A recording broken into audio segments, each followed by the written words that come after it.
अब चला घर ए हेलो का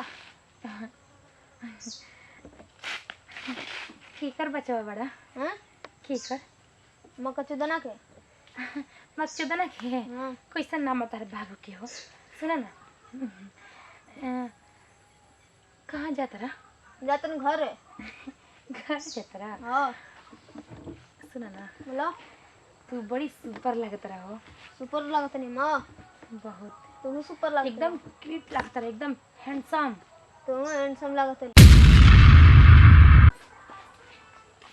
सोचे तनी रोडवा पर 2 डिसमिल जमीनिया बेच देखी न अच्छा खासा पैसा मिल जाई तो हमार काम हो जाई क्यों ना के जमीन लेवे के बा पता करे के पड़ जाओ कोनो के जमीन लेवे के रही न तो काम हो जाई ए भाई ओकर पतोहिया कहत रही के हमरा जमीन लेवे के बा ओकरा से भेंट के जते बहला ए, महाबिजलिया डोले अरे तू हुनकर पतो हो ना हाँ जी ऐसे भी तनी शहर कहानी ऐसे दुपट्टा उपट्टा ना लगावे सिंदूर ना करी ना अच्छा तो एगो काम हम सोचत रहनी हो तू कहत रहलो कि बाबूजी अगर जमीन के रोप होई तो बतिया देती बेचा तका के हम अपने हो रोडवा पर जमीनिया बेचल चाहते हैं 2 डिसमिल तार घरवा हो जाई ऐसे तो 5 डिसमिल लेवे के रहे लेकिन छोड़ी जाए तो दे दी लेकिन कितना ओकर पेमेंट बा देखो 3 लाख रुपया डिसमिल हम मंगले बानी हो 3 जाई लाख रुपया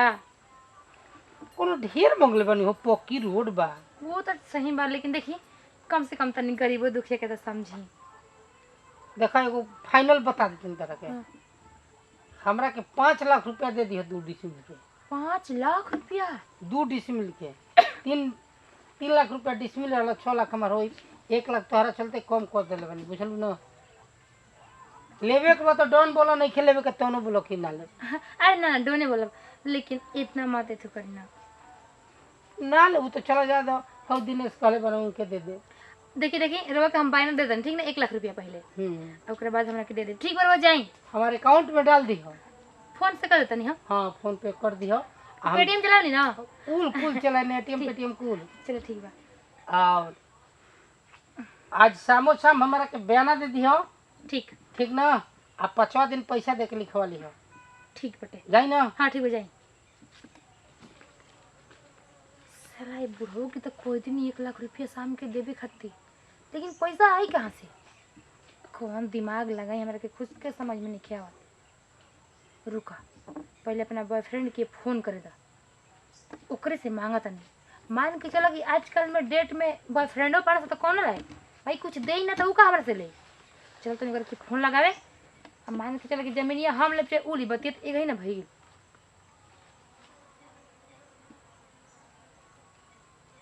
चाहे तो भगवान ओहो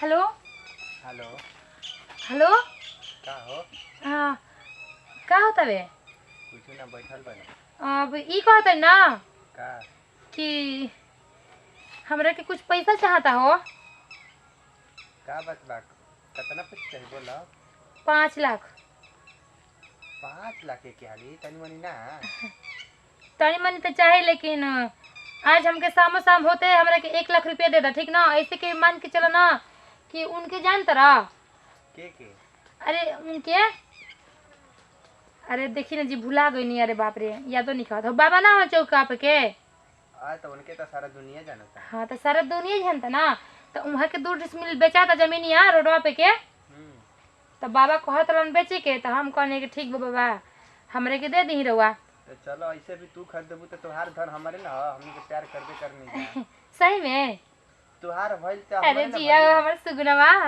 तो झट से हमके 1 लाख रुपया दे दो ठीक ना तो हम सामने निकाल के लिया तनी ना अकाउंट से अरे हमारे फोन पे कर दिया अरे कैसे 1 लाख ना जाई ना हाँ लेकिन ना न जाई ठीक बा और कह देम और तारा के हाथ में दे देम सुनी ना कहा दे एकदम 1 लाख कैश पैसा लेके आए ठीक ना ठीक बा कैश लेके आए उनकर के बाबा के हमके कैसे पैसा दे दिया जी मान के चले कि जमीनिया रोड पे के बाटे बिका जाई ठीक बा आ जनता मन की रोड पे के जमीन के बहुत लोग आवेला हां ठीक ना?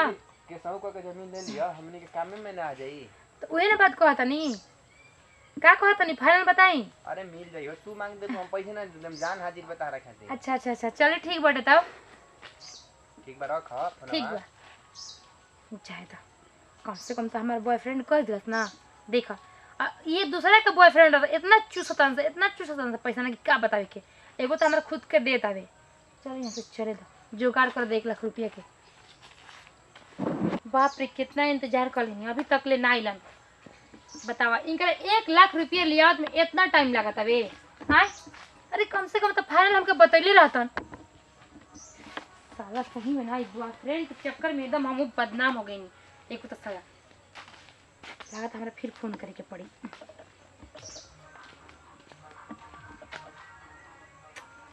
इहो ना कहाँ ध्यान बा? लेकिन कुछ कहा हमरा खातिर तो बहुत कुछ कर देवेला। तुम्हारा खातिर तो बहुत कुछ कह दे हनी। जान तो लो एगो बात। का हो काहे ढेर पैसा लेके आइल बड़ा का? अरे बात सुनबू तब ना खाली पैसा पैसा करत हलो। गुरहन बैंक में ना हाँ तो पैसा निकाले खातिर तोहरे खातिर गुरहन। कितना उतरला? हाँ अरे बतिया सुन तो का भइल ना हाँ पैसा जब निकाले लगनी ना पैसे में फंस गइल ह। ई का कहत रह तू हो? अरे फंस जाला पैसा कभी ना निकलेला। तू तो चाहत रह नेटवर्क प्रॉब्लम हो जाई ना तो पैसा ना कि निकाली। 1 कट्ठा हमार जमीन मत खरीदाव ना। अब फंस गइल बाटे। सुना बात के सुना। अब 15 दिन टाइम लगी। केहू तेरे 15 दिन टहराओ भाई। अब हम का कर सकीने बताओ। अब 15 दिन टाइम लगी। 15 दिन के बाद कहबू तो 1 लाख का 2 लाख हम लिया के दे देम तारा के। मतलब कि ना लेके अइला ये ना ना अरे, मिलल। तू बात के समझे के कोशिश करो। हम लेके आवत रहमीन गोई नमीन तोहरे के लिए ही खाती माने हम निकलबे ना कइले तो का करी बताओ। ई तोहार रोज रोज के धोखाबाजी हमरा के अच्छा नहीं लागत।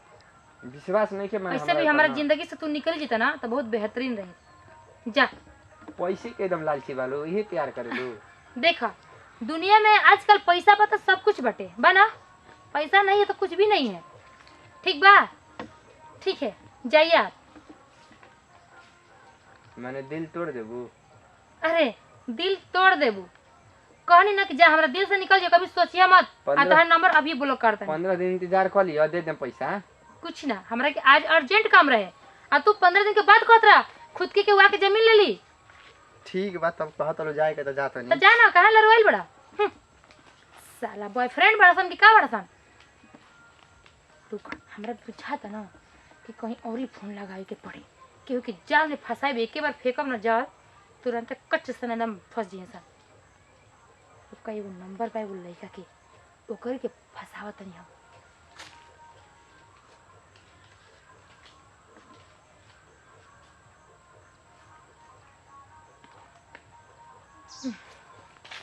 ये एगो रिंग टोन लगा के गाना इतना दिमाग खराब होता ना क्या बताए के सन गाना निकल जाता ना। Hello hello hello hello. अरे दिनेश जी रवा का करतनी जी? Good morning. Good morning. Good morning good morning. कहाँ बनी रवा? हेलो अपना काम पर बानी। अब बहुत रवा से अर्जेंट काम रहे जी। तुम्हारा सचो में? हमारा से अर्जेंट? हाँ तो केकरा से? का अर्जेंट बा बोला। अब दूर बड़ा तो का बताई पास रहता तो बताई ना तारा की का अर्जेंट काम रहा है। ठीक बा लेकिन काम में हम व्यस्त बानी हम कुछ न कर सकेंगे। कुछ के बात नहीं कि तू आओ ना पहले कहाँ बड़ा। अरे हम काम में बिजी बानी उहे तो देखा बहुत प्लीज कम से कम प्लीज के तो रिक्वेस्ट करतन जल्दी आ जाना फटाक से ना। अरे हम इतना व्यस्त बानी ना कि हम आ ना सकेंगे। सुना यार का कोई यार सही मुसीबत भी क्यों ना। चलो फोन रखा। ठीक बा बाद में बात करते नहीं। 1 2 3 4 अरे बाप रे इतना सारा पैसा। 6 7 1400 होगा 14000। 14,000 रुपया। हाँ ये भगवान 12000 बा रखा। एकरी के पटावे दो पड़ जी। और चलो घर। ए हेलो का केकर बचावा बड़ा? हां केकर मक्का चुदना के मत चुदना के हाँ कैसन नाम तार बाबू के हो सुना ना कहाँ जाता रहा जातन घर है घर जाता रहा हाँ सुना ना बोलो तू बड़ी सुपर लगत रहा हो सुपर लगत नहीं माँ बहुत तुम सुपर लगत एकदम क्यूट लगता रहा एकदम हैंडसम तुम हैंडसम लगत लो एकदम सुपर का एकदम तोहर एकदम सुपर लगत लो सुना ना बोलो तरह से प्यार करके मन करते हैं सुना तोहरो से प्यार करे के मन करेगा सही में सही में लागत पट जाइए पटावे ना सही में सही में सुना ना बोलो हमसे प्यार करबा हाँ सही में सही में एकदम दिलो जान से करबा ना दिलो जान से तो हमने से शादी करबा ना हाँ ठीक बटे मतलब तरह से साल भर बोल हो खाली हाँ ऐसे भी जानत रहा तनी दो ना का फ्री में पैसा बा पहले हमार काम करबू तब ना देब कैसन काम हो हाँ कैसन काम कैसन काम होला तो उहे नु पूछत नहीं हाँ अच्छा हो वाला हाँ हाँ सही में सही में जानत तो चलो ना चलो जितना कर देबू काम जितना कहबू पैसा दे उतना दे पैसा सही में मन करता ना सही में हाँ, सही में सही में तो चलो जल्दी ना फटाफट चलो। ना चलो चलो लेकिन गजब न बाजा आगु न तहरा में गजब बुझाता तोहर एकदम सिल पैक रहला पहला फर्स्ट टाइम सिल पक है अब तो टूट गइला अब एकरा के सिल पैक ना हाँ अब तू हमरा के सर्विस दे देला तो फिर सिल पैक कैसे बा हो ठीक तो बा अब फटाक से ना हमरे के दे दा अच्छा ठीक बा ई पैसा देब हां बाकी एगो काम बात कहते नहीं का हो ई पैसा देब हम जब बोला तब तारा आवे के बा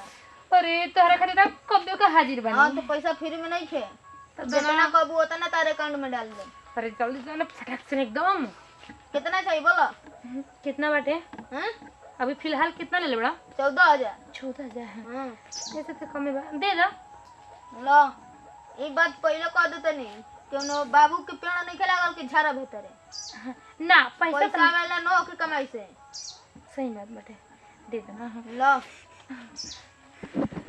ठीक बा जब बोला तो बैबू ना अब जा सकत रहा ठीक बा जल्दी जाओ ना बाय बाय तरह के पूछेला पैसा काम हो गई तो बाय कर करे 1 2 3 4 5 6 7 8 9 10 बाप रे एकदम सीधे 20,000 तो छोड़ पर गिने हुआ था बे चलो एकदम पहले तो जात बूढ़ो के बायना दे बाद जमीन ले ली चला हो